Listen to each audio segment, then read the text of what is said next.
Hello students, today we are going to discuss chapter 2nd class 12th sports and nutrition. Meaning of nutrition. Nutrition is the process of consuming food.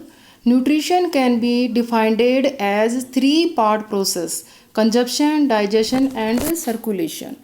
Nutrition खाना पचाना पहुंचाना ही nutrition है। Nutrition का मतलब है कि हमारी पूरी body में खाना मिलना और जिसमें सभी चीज़ें हों, protein, carbohydrate, vitamin, mineral and fats. Nutrition का मतलब है कि हेल्दी अच्छी डाइट हो। इसमें फॉर एग्जांपल दो प्लेयर हैं, एक प्रॉपर अच्छी उसको न्यूट्रिशन मिल रही है तो उसकी परफॉर्मेंस अच्छी होगी क्योंकि वो प्रॉपर न्यूट्रिशन ले रहा है उसकी बॉडी में और उसके पास एनर्जी भी बहुत ज़्यादा है। बट एक दूसरा जो प्लेयर है वो बहुत वीक है, फिजिकली वीक है क्योंकि वो कुपोषित है और क्योंकि उसको न्यूट्रिशन नहीं मिल रहा तो उसके पास एनर्जी भी नहीं है। तो बॉडी को हेल्दी रखने के लिए हमें न्यूट्रिशन की ज़रूरत होती है। Meaning of nutrients. Nutrients are component in food that an organism uses to survive and grow. Nutrients consist of carbohydrate, fat, protein and vitamins. Survive करने के लिए, ग्रो करने के लिए जो किसी भी आदमी या जीव को जो चीज़ चाहिए उसे न्यूट्रिएंट्स कहते हैं। There are two type of nutrients, macronutrients and micronutrients. सबसे पहले हम डिस्कस करेंगे macronutrients. These nutrients which are required in large amount are called a macronutrient. These provide energy. Macronutrient है वो हमारी बॉडी में इसकी ज़्यादा रिक्वायरमेंट ज़्यादा होती है और वो प्रोवाइड करता है हमारी बॉडी को एनर्जी। कार्बोहाइड्रेट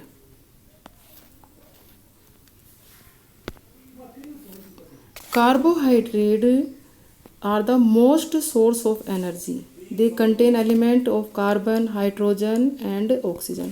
जो कार्बोहाइड्रेट है वो इम्पोर्टेंट सोर्स है एनर्जी का। कार्बोहाइड्रेट कार्बन, हाइड्रोजन, ऑक्सीजन इनसे मिलकर बनता है carbohydrate.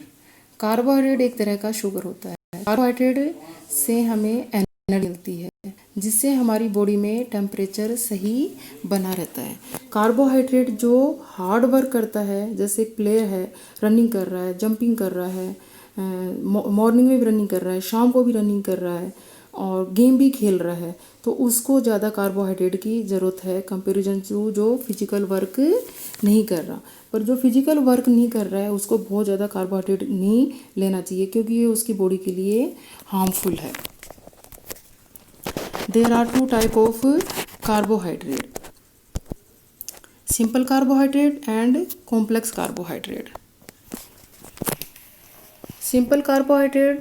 Simple carbohydrate are those carbohydrates which digest quickly. These are sweet in taste and soluble in water quickly such as glucose. जो सिंपल कार्बोहाइड्रेट है वो sweet और टेस्टी होता है इसलिए इसको लोग ज़्यादा पसंद करते हैं, पर ये बैड कार्ब होता है। इससे हमें एनर्जी तो मिलती है पर थोड़े टाइम के लिए मिलती है। यह बॉडी के लिए ज़्यादा फायदेमंद नहीं होता क्योंकि इसमें फाइबर नहीं होते हैं।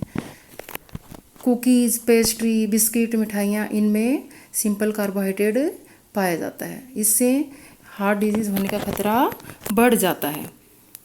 कॉम्प्लेक्स कार्बोहाइड्रेट इसमें फाइबर होने के कारण ये है ब्लड में धीरे धीरे अब्जॉर्ब होता है जिससे हमें ग्लूकोज मिलता है और ये इससे हमारी काफ़ी लंबे टाइम तक एनर्जी बनी रहती है और इसमें हार्ट डिजीज़ होने का खतरा भी कम होता है। Functions they provide energy for working muscles, they provide fuel for the central nervous system. Fats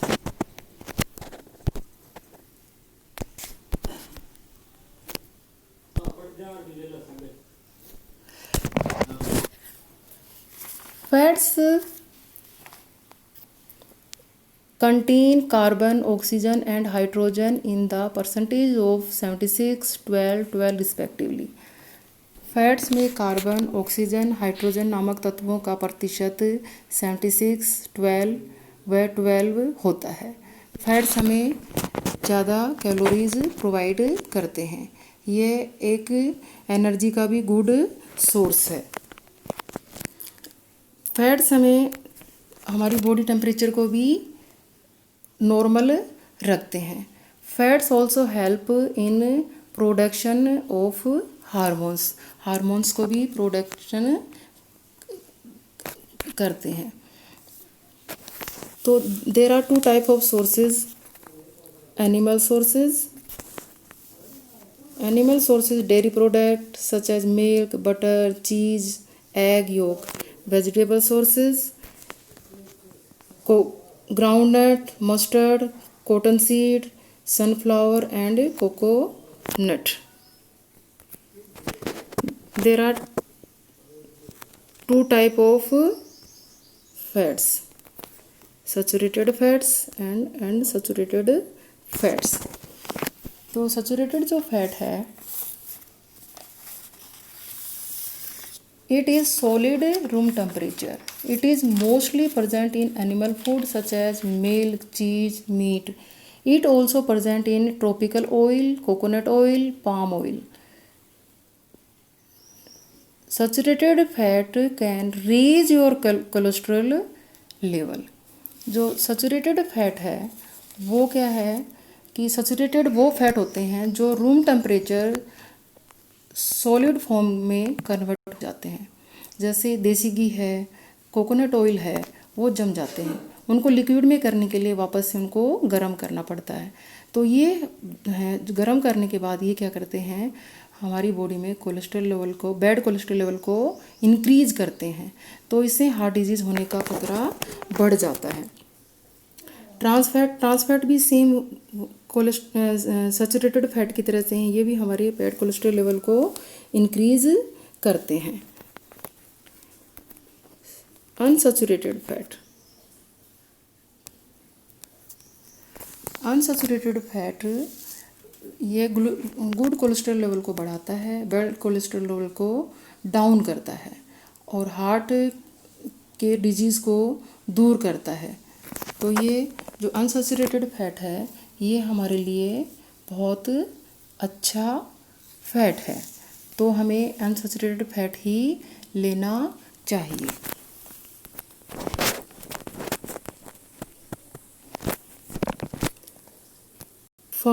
functions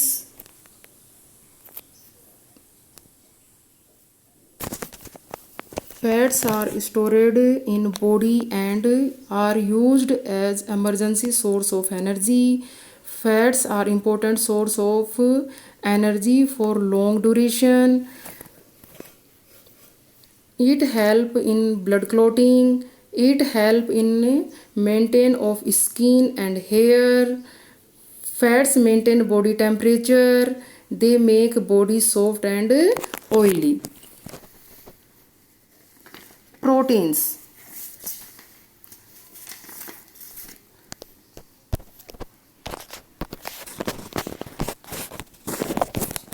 protein muscle की ग्रोथ में काम आता है। Protein is body building food. Protein में जितनी भी बॉडी में जितनी भी टूट फूट होती है वो उसको रिपेयर करता है प्रोटीन और नए टिश्यू बनाता है उसकी जगह। There are 23 amino acid found in protein and out of these 9 amino acid are essential. Protein, lack of protein cause energy deficiency in body, anemia, low level of immunity, loss of weight, dry skin.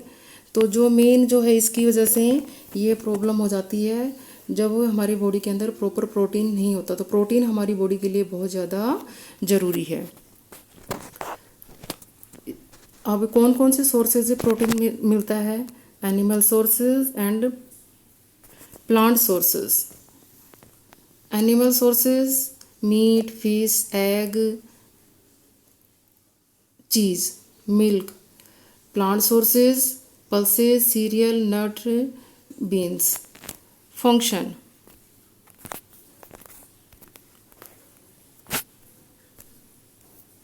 repair and maintenance, source of energy, creation of some hormones, transportation and storage of molecules, antibodies.